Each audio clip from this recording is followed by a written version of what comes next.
Pata fatu se whapoponga nei o Tala Fou mai Ausetalia a Radio Samoa. E leo toi mamausa taimio na tatala ina leo le Sydney Metro Line Fou e peo na wha ailoa i fulfulanga mai iai la tau lo whenga i malea ngā nuenga. Nea so whao na masina Fou fuafuanga iai ma a whai te tala no winga le ata i 5 minute ma alu trains a mai se lava i taimi pisi o le aso i le city whai ngole M1 line. Le a whalau tele ai le au nanga le i tui mātui se sifo sini mai Chatswood i Sydenham.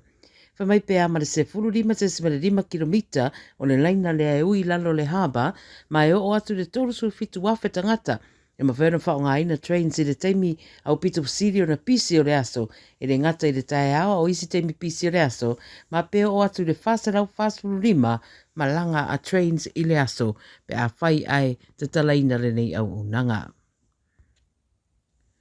O se whalamlawe tau ta vale wa umai le olo se tamatiti na o le valu tau sanga le matua, maarinu aire to o se fulu o tangata le Northern Territory, fa mei se fulu tasi na maranga ane aire ta vale tasi.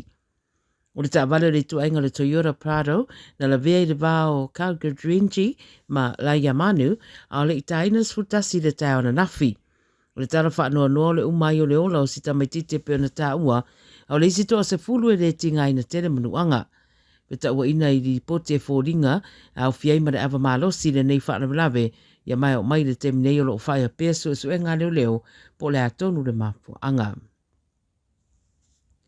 O tamaite to atonu lena tau saidia mai le Gold Coast o to e maua uma maolo o manuia pe ona wha maria mai e leo leo mai lea whae tū. O le mātutua o tamaiti tolu tau sanga o le tēnei titi ma tamaite to o lua e lima ma le ono tau sanga. Fai maina tau sa idia mai le talu le whai le fiafia le audi le nafi mai Paradise Point. A le tala fiafia mai leo leo o ta wai to e maua umale to tolu maolo o manuia. Na maua i se no fuanga i Mount Warren Park i Logan pe amal fast food minute mai le Gold Coast. Mau whai roe di pote le 9 News o po ina le tamau tamaite rusu fito sanga i ni morianga e ese mai le mata upulea ma ua whaftai e leo leo le fisoso ni atu le atunuu i lea fo i mata upu.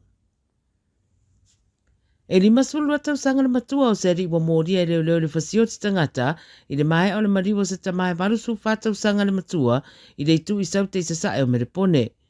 Fai mai di pote le tamai matua na maua atu e tu ngao na manuanga mai se fale i Brighton i le pōle so limo le masina le nei tau mo fai inga nuenga la vea i a paramedics pe i tai le i manuia.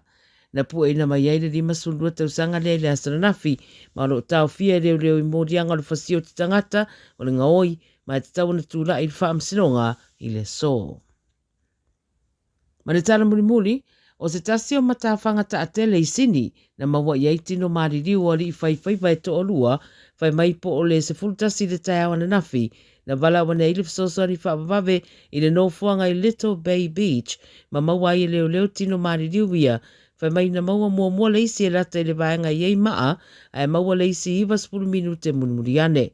Fai mai sa maua stasi na anga iane i le whae tūlea, ni ai tema i a mavidi ai lua leo leo, mai uai ina maua tino maririwo i la ua to lua. Fa mawina o le matawhanga lea e whaisila matia i o soifua, pe a ngai mo se whaiva, maua a toile to a walu o tangata ua maririwo i lea no fuanga, talu mai le lua afe ma le tasi. O loo wha waule so e ngā leo leo le nei wha lawe, a o to tu ina mai ei ma se lapta inga i tangata ina ia mata i tū